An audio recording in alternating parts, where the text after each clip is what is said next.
Au sommaire de ce journal, fini le 8e tour cycliste international de Guinée. Après 5 étapes, le vainqueur de cette 8e édition, le Burkinabé Bassirou Nyekema, a reçu son maillot jaune des mains du président de la République, professeur Alpha Condé. Et puis bientôt des bulletins de salaire électronique. Les rencontres se multiplient avec un objectif affiché, celui de réduire les dépenses tout en garantissant un facile accès à ce document administratif. Enfin, exposition hommage à Stokely Karmikaël, encore connu sous le nom de Kwame Touré, le panafricaniste défenseur des droits de l'homme. Une exposition marquée par des photographies, des documents, des séquences vidéo et même par des testaments en direct pour perpétuer ses œuvres. Le détail, c'est dans un instant. Encore une fois, bonsoir, bienvenue dans cette grande édition. L'actualité reste marquée par la fin ce dimanche du 8e tour cycliste international de Guinée. Un tour cycliste marqué par 5 étapes, dont la dernière parcourue est de 47 km de Koya à Conakry. À l'arrivée des 32 cyclistes sur 38, ici à Conakry, c'est le président de la République, professeur Alpha Condé, qui a remis en personne le maillot jaune au vainqueur du tour, Bassirou Nyekema, du Burkina Faso. Notre reporter Abdoulaye Diallo revient sur le film de l'événement. Cette 5e et dernière étape du Tour cycliste international de Guinée a été décisive entre les compétiteurs qui se sont donnés à fond pour terminer en beauté. Le peloton a pris le départ à 9h50 en présence de plusieurs membres du gouvernement et un public fortement mobilisé pour la circonstance. Pour ceux qui s'en souviennent, le Tour de Guinée finissait le 1er octobre à la veille de la fête de l'indépendance traditionnellement guinéenne sur la place de la République à la présidence. Et aujourd'hui, cette renaissance est un signe de revitalité retrouvée de notre pays et de renaissance aussi pour la jeunesse guinéenne. Pour cette ultime étape, la bataille a été âprement disputée entre les 32 cyclistes. Le clou final, l'Ivoirien s'est montré plus coriace depuis son échappée à partir du quartier Kountia. Au sprint final, Assahouan Konan Daniel Fernand est arrivé premier en 1h6 Il est suivi de son compatriote Bassirou Conté qui a fait 1h7 Et Moussa Ndiaye du Sénégal a complété le podium en 1h7 Mais le Burkinabé Bassirou Nyekema a jalousement gardé son maillot jaune. Comme c'est un travail de l'équipe, c'est pour ça qu'on a gagné. Pour des conseils de l'entraîneur, je sais que ça marche quoi. Il y a 2 ans en arrière, la présidente Adjamara était avec moi au Mali et ses coureurs souffraient. Ces coureurs souffraient vraiment et en 2 ans on voit le travail effectué, on voit le résultat aujourd'hui. Il y a 2 coureurs qui terminent 5e et 6e. Ça veut dire que s'il y a un vrai travail de fond, il n'y a pas de raison que ça ne fonctionne pas non plus pour les coureurs guinéens. Après plusieurs années de léthargie, le cyclisme guinéen prend de l'élan à travers ce tour cycliste international. Je suis fier d'être guinéenne et fier d'être femme guinéenne, parce que la femme, elle est synonyme de bravoure. La femme guinéenne ne baisse jamais les bras. Donc je dédie cette réussite-là à la femme guinéenne. C'est avec beaucoup de bonheur que nous relançons cette activité sur le plan international après plus de 13 ans d'interruption. Aujourd'hui, nous avons compris que si nous donnons un peu de soutien à cette discipline, elle peut se comparer, elle peut rivaliser le football. Nous avons constaté avec fierté de Kissidougou à Farana, de Farana à Mamou, en allant sur l'Abbé, Pita, Kindia et Conakry, nous avons compris que cette discipline est un facteur de cohésion et de mobilisation. Le cyclisme étant un sport qui mobilise assez de monde, son accompagnement en Guinée serait source de motivation pour le futur. Après sa rencontre avec le chef de l'État, l'ancien Premier ministre britannique Tony Blair, actuel PDG de l'ONG Africa Governance Initiative, reçu en audience par le Premier ministre chef du gouvernement. L'entretien entre Dr Ibrahima Kassori Fofana et Tony Blair a porté essentiellement sur l'accompagnement de la Guinée dans la réalisation de ses grands projets. Reportage Ousmane Bangoura. C'est Tony Blair, ancien Premier ministre britannique. Il pilote aujourd'hui un institut qui porte son nom. Il est venu chez le Premier ministre Dr Ibrahima Kassori Fofana pour évoquer l'engagement de son institut à travailler avec le gouvernement guinéen pour une amélioration des indicateurs sociaux dans le pays. Par cette rencontre, la volonté réelle de l'institut est rassurante dans la réalisation des grands projets en République de Guinée. Nous avons travaillé ici pendant les derniers 7 ans dans le domaine de l'infrastructure, y compris électricité. Donc nous voyons maintenant comment on peut améliorer la vie quotidienne des citoyens et nous avons discuté quelque chose. Et je sais bien qu'il y a des grands défis, mais je crois aussi qu'il y a des grandes opportunités. Et donc avec le Premier ministre et plus tard avec le Président, je vais discuter comment on peut aider le développement du pays. Le suivi et la réalisation de nombreux projets par l'Institut Tony Blair rassure l'État guinéen. Occasion pour le Premier ministre Dr Ibrahima Kassori Fofana de réaffirmer la volonté du gouvernement de soutenir l'Institut Tony Blair dans la poursuite de ses actions en faveur de la Guinée. Et puis, Madame Arantxa Gonzalez, directrice exécutive du Centre du commerce international, vient de séjourner en Guinée. Elle était l'invitée de votre émission Univers de femmes animée par Hadja Ramatoulaye Touré sur votre télévision nationale. Madame Gonzalez est largement revenue sur l'insertion des jeunes à travers l'emploi et surtout ce que son institution envisage pour la femme. Je vous propose un extrait. L'objet de la visite officielle que j'ai entamée en Guinée, c'est de soutenir les efforts du gouvernement pour créer des emplois pour la jeunesse, et notamment à travers l'entrepreneuriat.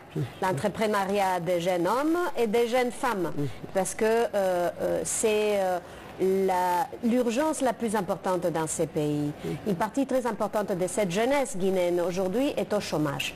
Le secteur public ne peut plus absorber de jeunes, mais par contre dans les secteurs privés il y a un grand champ, notamment du côté de l'entrepreneuriat, et nous voulons soutenir ces priorités qui est la priorité du gouvernement, du président et premier ministre de ces pays, en appuyant leurs efforts, en venant soutenir ce qu'ils font de manière à avoir beaucoup plus d'impact et d'une manière beaucoup plus rapide, parce qu'il y a l'urgence. Voilà, vous pouvez suivre l'intégralité de cet entretien ce soir même dans l'émission Univers de femmes. Je vous le disais dans les titres, vers un bulletin de salaire électronique, une rencontre d'information et de formation sur le sujet vient de se faire ici même à Conakry avec un objectif affiché, celui de la réduction des dépenses en ce qui concerne l'impression des bulletins, tout en garantissant le facile accès à ce document administratif. La plateforme qui lui est dédiée est déjà opérationnelle selon certains agents de l'État. Mohamed Seyarsouma. Le bulletin de salaire électronique est en expérimentation dans l'administration publique. Pour une large utilisation de la plateforme BUZ, les acteurs administratifs et financiers échangent sur la question. Le profil de l'utilisateur est déjà défini par la Direction nationale des services informatiques des départements de l'économie, des finances et du budget. Les conditions d'accessibilité sont claires. Il faut être d'abord un fonctionnaire de l'État. Pour être un fonctionnaire de l'État, il faut avoir un matricule. Donc, quand tu as l'accès à l'Internet, et on peut avoir l'accès à l'Internet à travers son ordinateur ou bien à travers son portable, et si on est fonctionnaire, on a un matricule.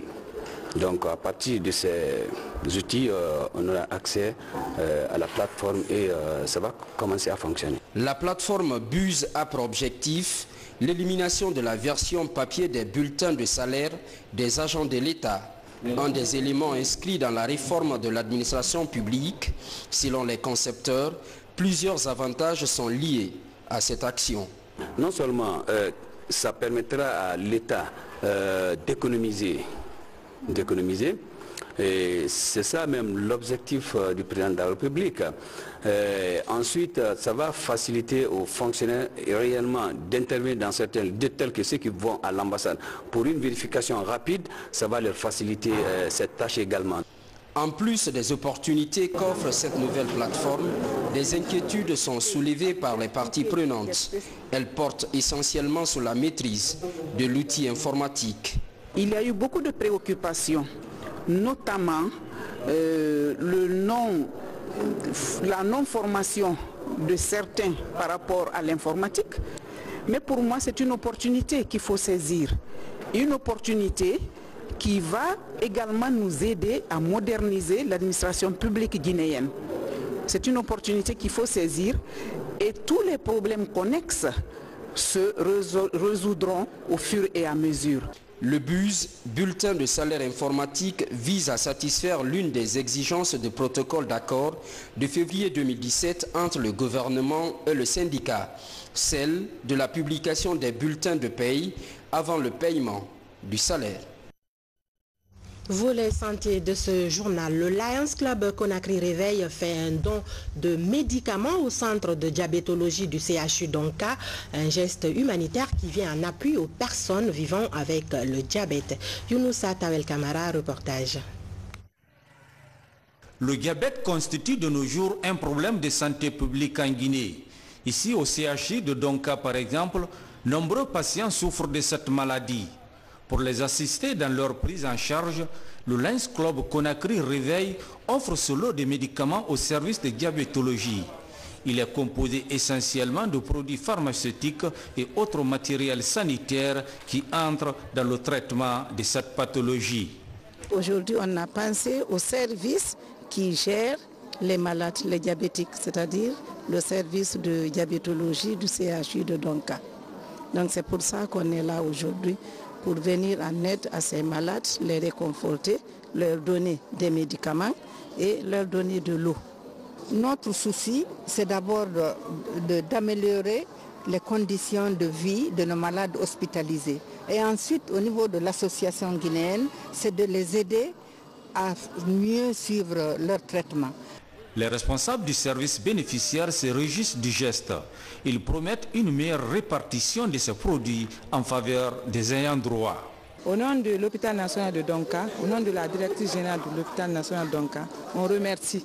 Le service de diabétologie remercie. On est contente de leur arrivée dans le service. Cette cérémonie de remise vient ainsi boucler plusieurs activités enclenchées en ce mois de novembre par Lions Club Conakry Réveil en faveur des personnes vivant avec le diabète en Guinée. Outre le diabète, la maladie ulcéreuse gastro-duodénale ou maladie de l'estomac est une autre pathologie très fréquente, mais dont les complications sont souvent provoquées par l'automédication.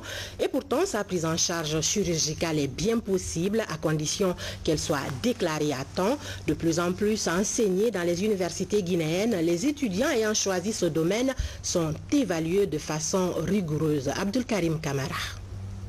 Les douleurs de l'estomac constituent aujourd'hui un problème de santé publique en Guinée. Selon les statistiques, 6 malades sur 10 sont atteints des 3 maladies de l'estomac les plus fréquentes. Liées à l'ulcère, ces maladies sont la perforation de l'estomac, l'hémorragie et la sténose ulcéreuse. Des pathologies dont l'aggravation est due le plus souvent à l'automédication. Si ce n'est pas bien pris en charge, la maladie n'est pas bien prise en charge, ça peut entraîner ces complications. La complication elle-même a évolué vers d'autres perturbations au niveau de l'organisme et qui va finir par l'emporter si les moyens appropriés ne sont pas mis en œuvre. Quand vous buvez les potions que les tradiprateurs vont vous donner, ces potions vont se retrouver dans la lumière, dans la cavité péritonéale maintenant, avec les microbes aggravés davantage. Les douleurs abdominales sont des signes qui indiquent que le traitement de la maladie ulcéreuse gastro-duodénale est encore possible. De nos jours, en Guinée, les recherches des professeurs et étudiants sont approfondies par des signes qui débouchent sur le stade des complications de la maladie.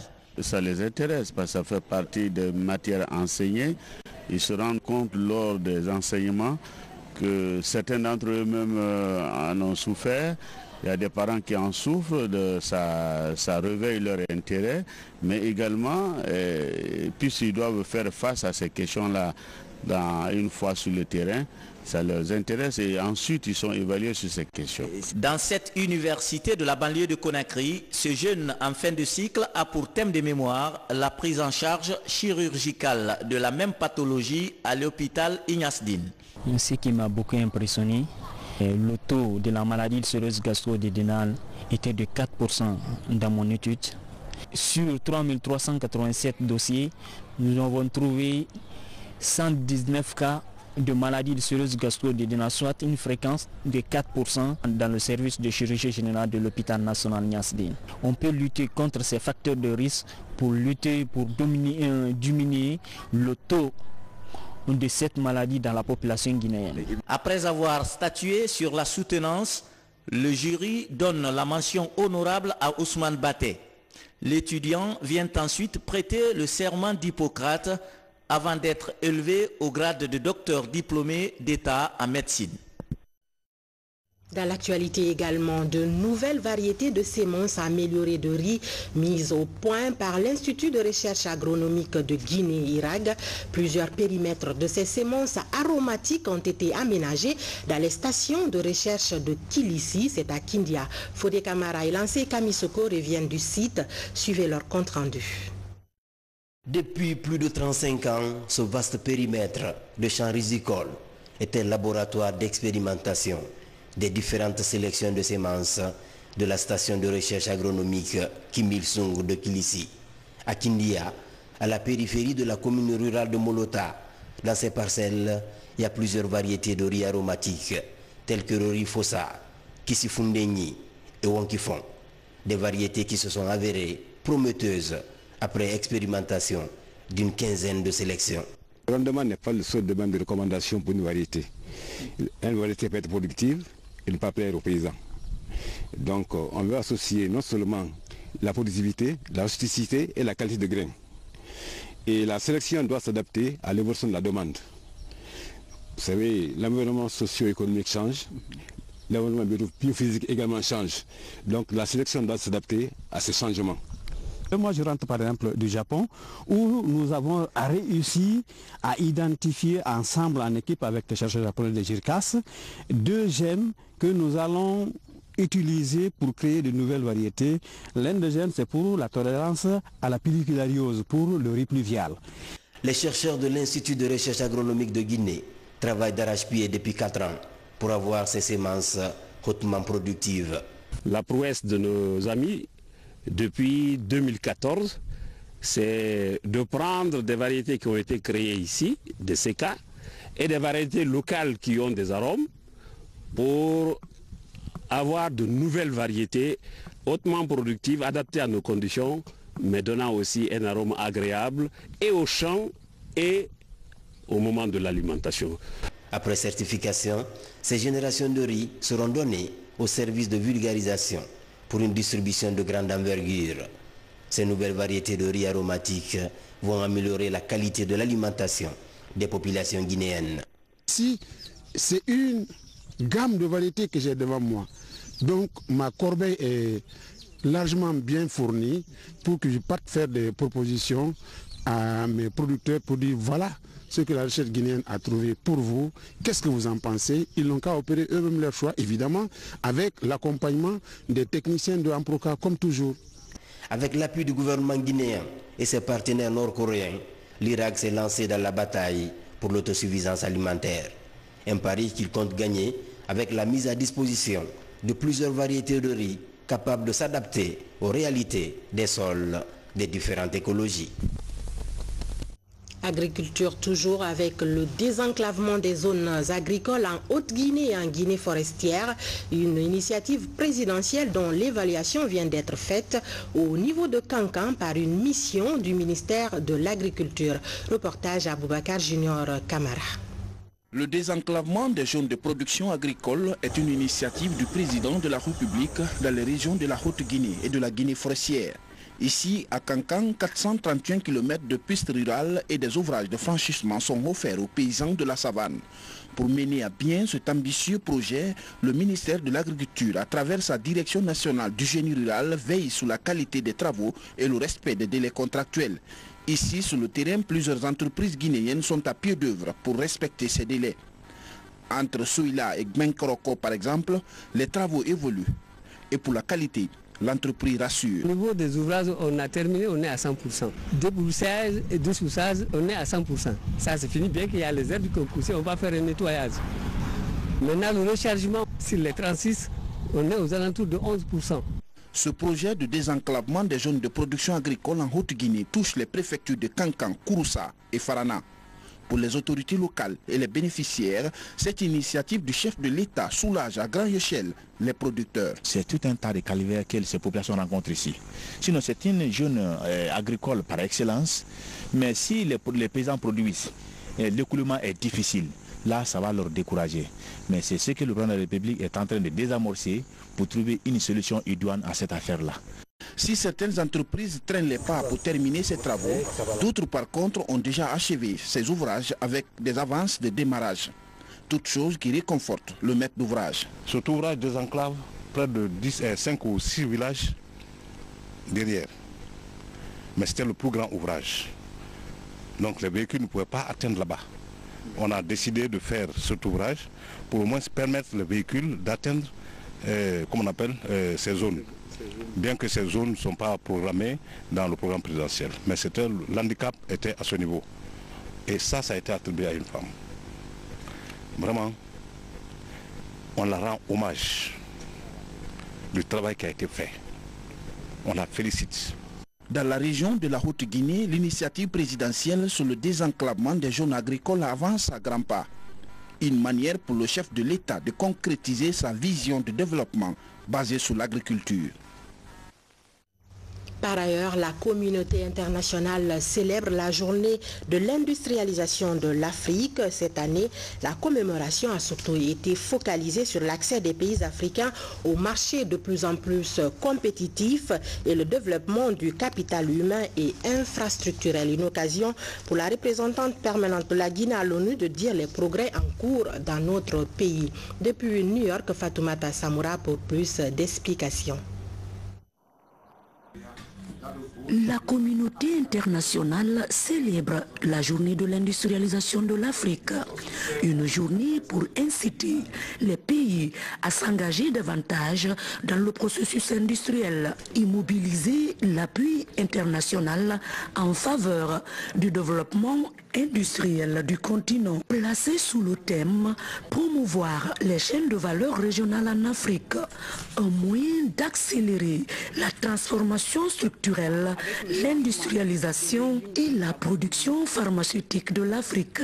Cette commémoration a permis à la représentante permanente de la Guinée auprès des Nations Unies de faire l'historique du secteur industriel du pays depuis ses années de gloire sous la Première République au fiasco causé par le désengagement de l'État et la privatisation des unités industrielles dans les années 80. Fatoumata Kaba soulignera par la suite la place de l'industrialisation dans le programme national de développement économique et social, PN2S. Parlant de l'accord sur la zone libre d'échange continental signé et ratifié par la Guinée, l'ambassadeur Kaba dira que c'est un instrument qui facilitera l'intégration des économies des pays, la stimulation du commerce intra-africain et la réalisation du développement durable. Pour la diplomate, les fortes potentialités agricoles, minières et énergétiques de la Guinée sont un atout pour l'éclosion du secteur industriel. Un secteur en pleine mutation, en témoigne la construction d'unités industrielles et de barrages hydroélectriques. À cette célébration de la journée de l'industrialisation de l'Afrique, l'appel est lancé au pays de produire, mais surtout d'être compétitif, afin de tirer profit du marché de plus en plus ouvert et compétitif.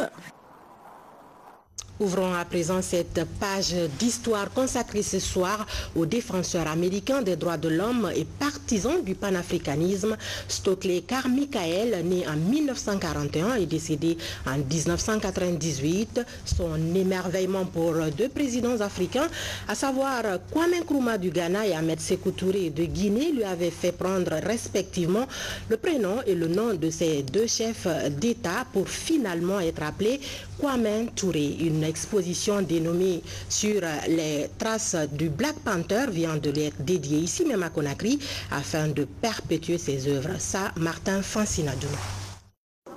La salle d'exposition des œuvres de Stokely Carmichael, alias Kwame Touré, s'ouvre au public.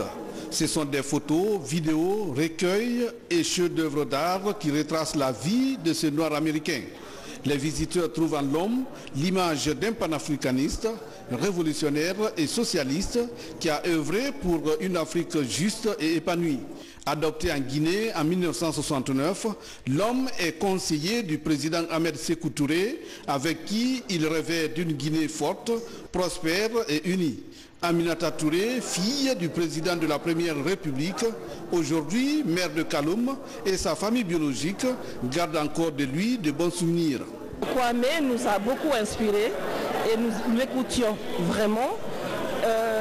Nous aimions discuter avec lui et il nous a fait vivre et découvrir les conditions du peuple noir aux États-Unis, comment ça s'est passé aux États-Unis.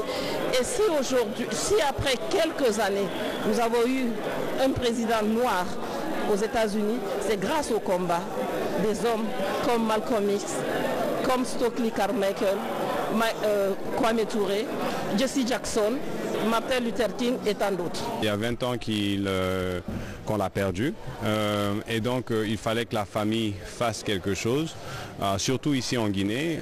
Comme je dis souvent, je voyage dans beaucoup de pays et dans beaucoup de pays, je trouve que la mémoire de Stokely Carmichael vit beaucoup plus qu'elle vit en Guinée. Et on voulait changer cette donne pour que la jeunesse puisse avoir un peu plus de cet homme, de son héritage politique et surtout des mouvements dans lesquels il a œuvré. Stokely Kwame Touré est membre fondateur de plusieurs mouvements de libération des Noirs opprimés en Amérique. À travers son combat contre les inégalités et les abus de pouvoir, il a œuvré pour la promotion des droits humains. Black Panther reste populaire. Ses adeptes sont venus du Mali et d'autres horizons. Du côté de la Guinée, membre du gouvernement, autorités administratives et religieuses, sa famille biologique de Guinée et politique lui rendent hommage.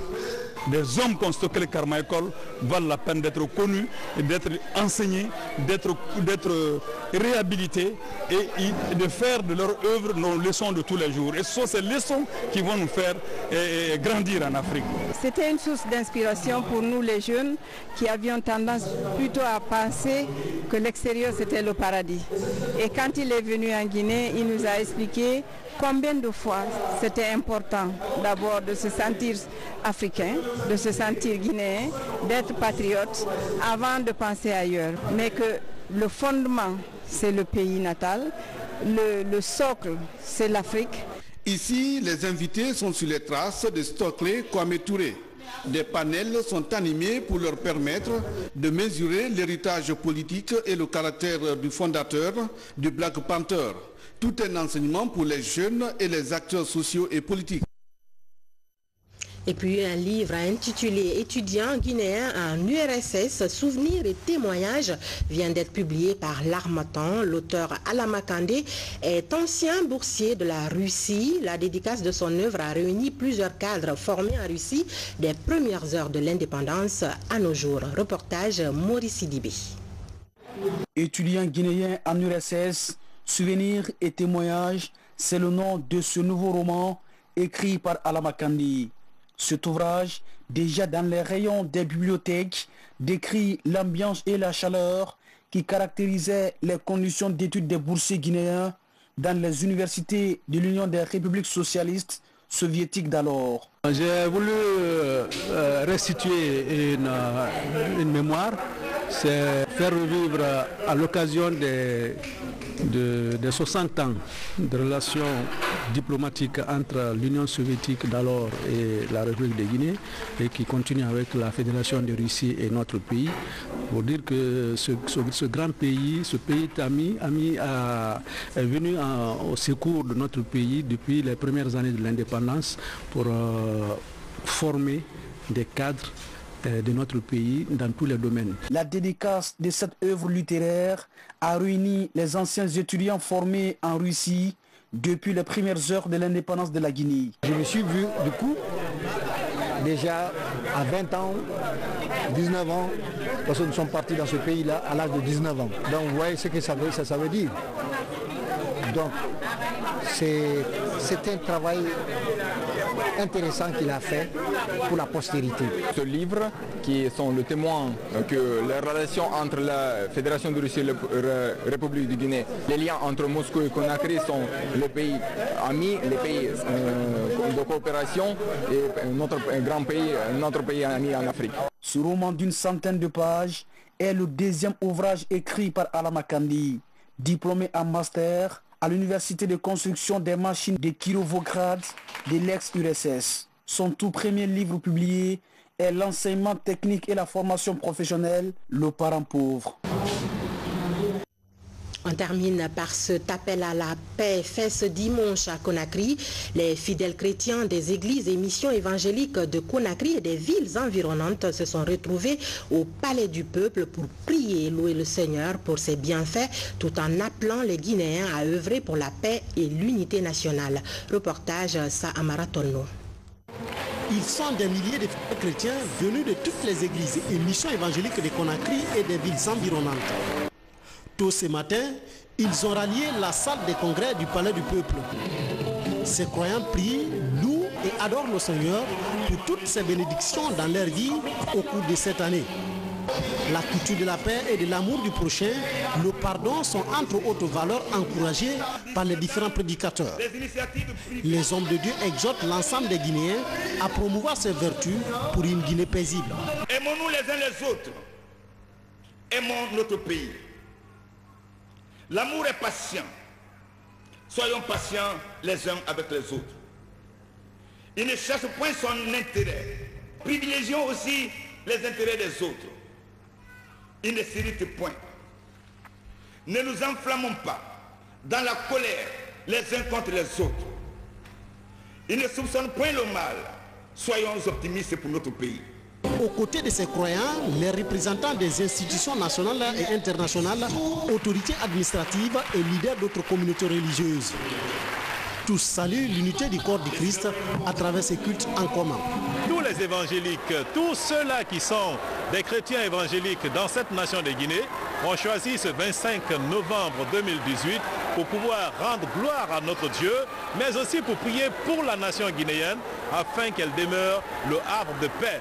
Oui, et absolument que cette nation de Guinée continue à être la pionnière en montrant le bel exemple qu'elle a montré depuis 1958 jusqu'à maintenant. Toutes les églises, on se connaît les uns les autres, on se donne les mains les uns les autres, on s'aime les uns les autres et on travaille ensemble pour le même objectif pour atteindre le monde entier pour le Seigneur Jésus-Christ, parce que l'Église est la lumière du monde. Cette rencontre des fidèles chrétiens des églises et missions évangéliques est une pratique initiée il y a plus d'une dizaine d'années.